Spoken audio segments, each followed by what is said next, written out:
We do live in the best climate in the world, and there's nothing better than coming out, getting a bit of vitamin D and relaxing in your own backyard. Only problem is, when it looks like this, you want to do it on your own. Can you imagine inviting your friends and family over to a bland little space like this?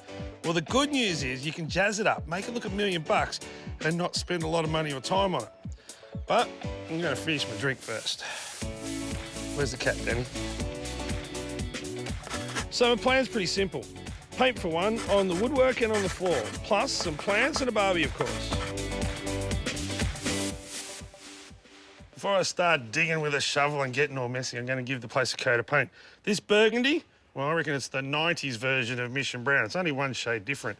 When you go over it with white, straight away the place looks brighter, crisper and cleaner. Now for the floor, you could replace it with a new paver or tile, and you're looking at about 50 to 100 bucks a metre for that, plus the labour to put it down.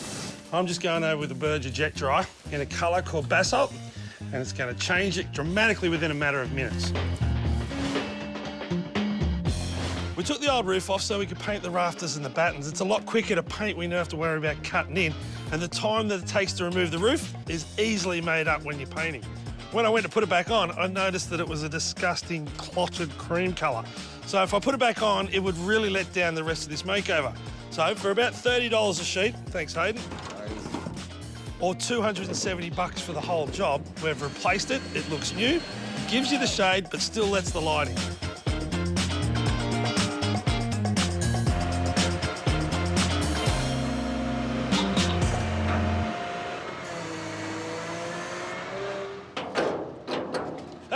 Hey, mate, how you going? Good, mate. What's the new emblem on the side there? Mates for construction. That's for suicide prevention in the construction industry. Oh, that's good. Yeah. Bit of awareness. That's it. Got to stick together. Indeed we do. Thanks, mate. Cheers, buddy. Have a good day. Take it easy.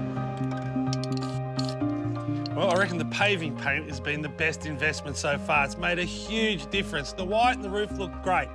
Now, to bring it all together, I'm going to put a garden bed around each corner. That'll make it a little bit more intimate inside.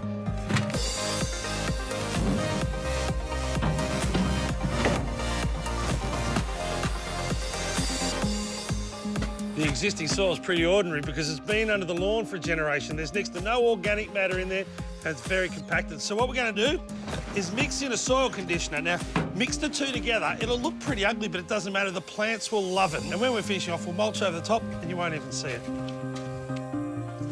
Now, an outdoor entertaining area as flash as this is going to be deserves a new barbecue, so we've splurged.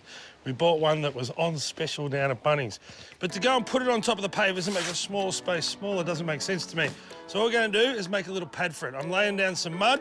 I've got 2 of these plain concrete steppers, but it doesn't matter how plain they are, because guess what? The barbie will sit on top of it and you'll never see them. Thinking with my wallet. When you're placing out a garden, I reckon you put the big stuff in first and work around it. Now, these little gems, I've put them at the end of each of the garden bed. You'll notice that there's no pergola over the top of them because unpruned, they'll get to about 5 or 7 metres. But I reckon if they got slightly taller than the roof, they're quite easy to prune with a pair of shears, and that'd look mint. To fill in the garden beds, I'm going with gardenias, Raphiolepis and annuals. I'm putting herbs along the wall. It's under the eaves, so they'll need to be watered. And you'll note that I'm planting the Vietnamese mint in its pot, so it can't run away on you. I know it looks weird, but it actually works. When it comes to Barbies, fellas, you need to put your egos aside. You don't need the 6-burner, whiz-bang wok on the side, especially when you've got a small space like this. They'd look ridiculous, and you'd have to have 100 people over to use it. 3 burners, nice plate, you can cook for a dozen people easy. You can put the sides up. For the fraction of a price of a built-in kitchen, you've got a fantastic little unit. If it's out here in the elements, make sure you buy a cover. And in a small space like this, we've still managed to create dining and living space. The little set of furniture there, I like the fact it's got the narrow legs. It scales it down and makes it suit this small space. It only costs a couple of $100. And these chairs, well, they're super comfortable to sit in. We're back where we started, albeit in a nicer environment. What I like about this little job, there's nothing that's too hard. There's nothing that's super expensive.